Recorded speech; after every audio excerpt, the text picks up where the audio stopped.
Hello, everyone, and welcome back to the YouTube audiobook series for The Forbidden Truth, written by Abby Matthias. I'm Abby Davis, and today I will be introducing Chapter 7. If you missed Chapter 6, link is in the description below or on the playlist. And if you are all caught up and good to go, we will continue on with Chapter 7, Opposing Sides.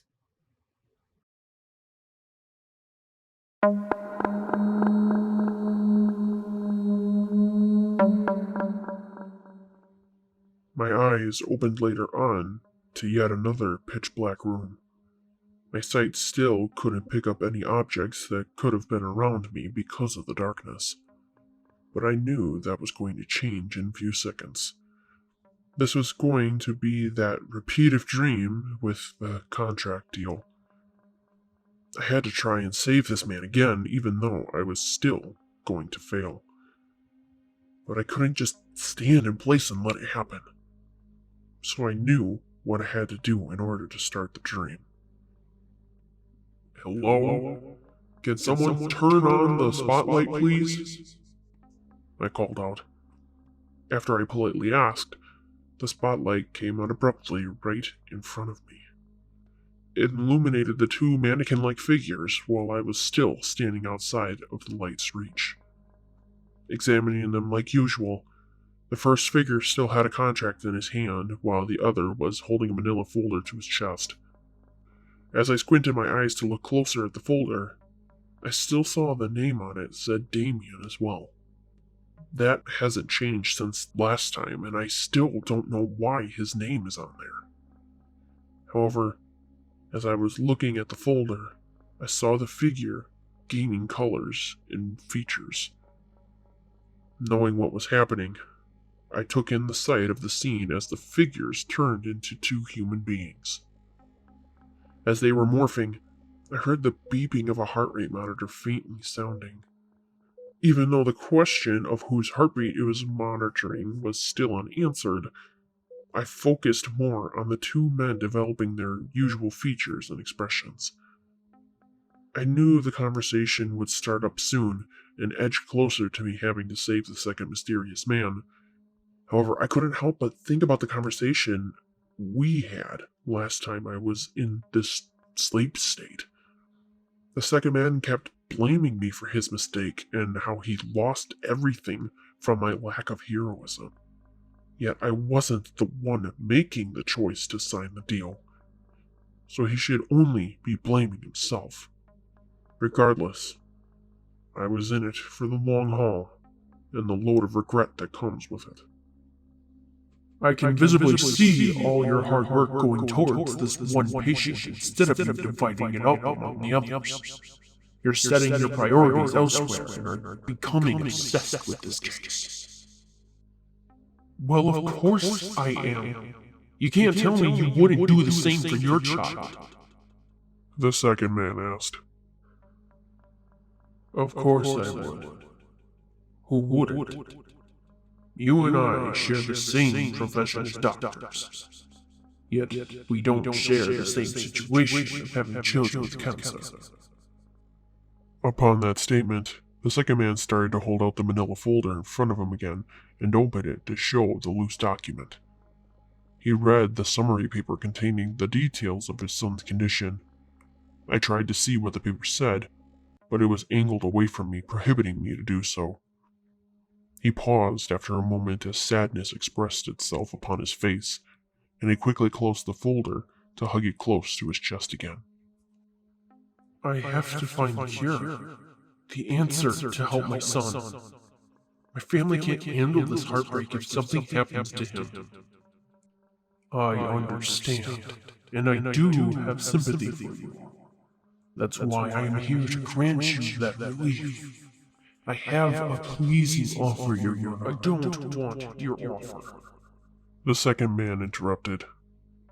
I just want my son to have an ordinary life. I stood in shock as I saw the second man getting upset. This whole conversation sounded way too familiar. Like I heard it somewhere else rather than here. But I knew damn well I didn't. The dialogue was a little different. but it was still the same premise as it was before. So I continued being surprised as the two men kept interacting.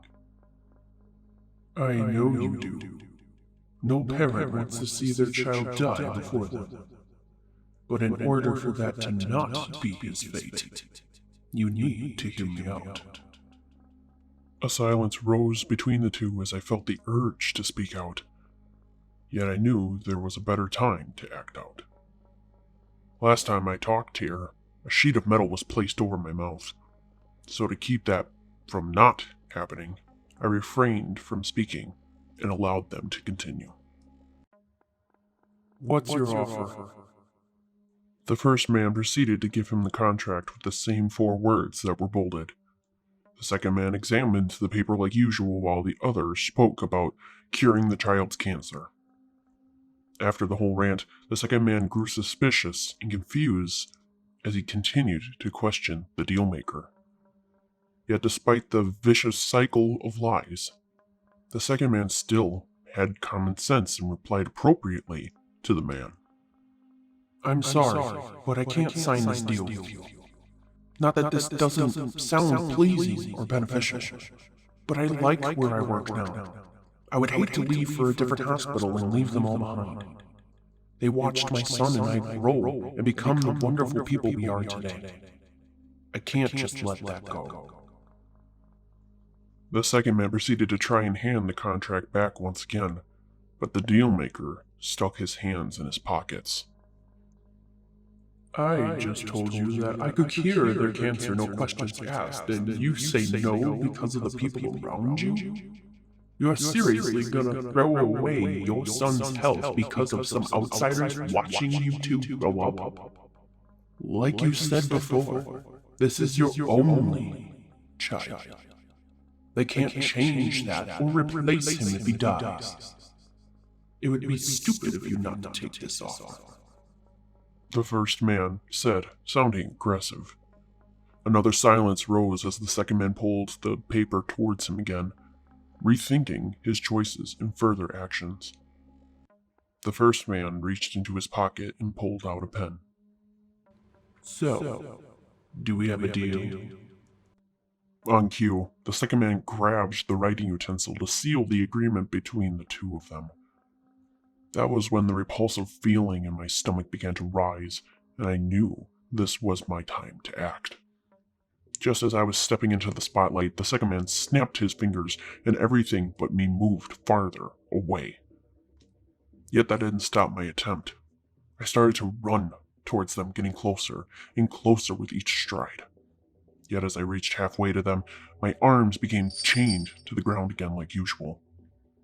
I struggled a brief moment to break the cold metal, but my second pair of arms bursted out of my sides and grabbed a hold of them as well. Working both pairs of limbs, I broke the chains by ripping them from my wrists and rushed towards the light again. As I pursued the fight to save the innocent man, I saw more chains shoot up out of the ground like snakes and face me. Though it looked grim, I had another trick up my sleeve. I somehow called my wings out for action and began to fly. Keeping my eye on my target, I dodged every shackle, trying to shoot my way with ease. I didn't know how I could with just gaining the flaps of flesh, but I was still successful and didn't care at the time. As I saw the men in clear view of me, I seen the second man looking terrified and knew what was about to happen. Upon the realization, I sped up my speed and reached my arms out to pull him out of the light. I was practically praying in my head to be fast enough to pull him out of Satan's reach. This was the closest I have ever gotten to saving the man, and I hoped this would be the time I would be able to. As I entered the brightly lit spot, I wrapped my arms around the second man and landed on my back as I impacted the ground. A brief moment of pain filled my body, but I looked down to see that my arms were wrapped around myself. The victim was nowhere to be seen. I thought I had him, yet the results were clear as day. I failed yet again to save the human. Even though I was ashamed, I didn't have enough time to reflect before the first man spoke. Well, if it isn't the one and only Darius Stone. Upon his greeting, I quickly stood up and aggressively stared at him. I knew who he was, and I didn't like how he wanted to talk to me. Yet this was strange. I should be waking up by now, but I'm not. So did that mean this was the real thing? What the hell was going on, and why was this happening? But I kept those questions to myself and stayed quiet. Why don't you have a seat? We need to have a discussion. I don't want anything to do with you, I scolded. However, I ended up not having a choice, for within an instant a chair appeared and I was slammed and strapped into it. I attempted to break free for a moment, but I realized shortly after I couldn't. So I angrily peered upon my enemy as he stood with a smile. Now that you obliged, I want to start this off by saying how pathetic you are. Are you kidding me right now? This is how you're going to start this? I spoke. Yes, as childish as it may sound, it's the honest truth. You're so predictable. Every time I encounter that poor sucker of a human, you're always here trying to save the day. Of course I am. I'm not just going to stand around and let you take an innocent soul. You don't even know who that guy is. Why does he matter so much to you? Because he doesn't deserve to be put through hell like I have. I know we have one thing in common. We both made a deal that was falsely worded and deceiving. I'm just trying to save him from the likes of you. Yeah, that's nothing I haven't heard before. But it's still unbelievable you haven't figured it out yet. Figured out what? Why isn't anyone telling me anything? I exclaimed, frustrated. Do you really expect me to tell you? You have to find it out yourself. That's the only way you'll become stronger. What? I asked, confused. Look, I'm not as bad as I seem to be. I am just here to play the role of the evil one. These dreams are tests and visions to help you along your journey. But what journey am I going on? Are you talking about my protector demon job? I said, finally curious about what the hell was happening. There's a reason why you are here. Your job is more important than it may appear. Yes, you are protecting a young girl from danger. But there's more to it than that. But why would I be protecting a girl instead of a boy? Would you know that? No, I don't. But just know that eventually the roles will flip. But you must find all the pieces of the puzzle and be willing to fight for what you love. That is all I can give you. But wait, do you know about my powers? Like the muscle growth or fire that I can't find answers as to what they are? I need guidance, please. Yet he didn't give it to me. All he did was use his power to abruptly push my chair over with speed and woke up in panic. My body sat itself up instantly and was gasping for air as I was unaware of its surroundings. Oh my god, Darius! What's wrong? Upon the sound, I was spooked more and turned my head to find Abby sitting in her computer chair with her desktop turned on. I was somehow in her bedroom and covered up with her blankets. My clothes were still on, and I couldn't help but look upon my human's face as she was scared. So I quickly responded to her to make her stop worrying. Nothing's wrong. I'm sorry. I don't know what came over me. Darius, that's not nothing. This is the second time now I caught you waking up abruptly with fear. What's happening? Did you have a bad dream? I I said in hesitation. I didn't know if I wanted to tell her about these dreams I had. However, she had a point about catching me in this stage of fright. She should probably know if something like this happens again, that it doesn't freak her out that much. Please tell me. I'm only trying to help you. She said, interrupting my thought process. Upon her plea, I couldn't say no, and spoke about it. Ever since I've became a demon, I have had a repetitive nightmare occur. As I confessed my problem, her tone switched and she gently asked, Well, what's it about? It's about Satan making another deal with a human, except he's disguised as his human form. Regardless, he always confronts another man who was in the same situation as me, a sick son with cancer. He persuades the man to sign the contract, yet I always try stopping it before it's complete. Key word there is try. So you weren't able to? Never have. The only thing is that since I became your protector demon, these dreams have changed and altered from the original nightmare. What do you mean? She asked. I've gotten closer to saving the man in my dream. This time I was able to use my wings to help, but I still didn't make it. After that, Abby stood up from her computer chair and sat in the bed, facing me. I'm sorry, Darius. It isn't your fault. It's not like you're causing these dreams to happen. You don't need to feel sorry about it. I know, but I still feel bad for you. Well, thank you for your sympathy.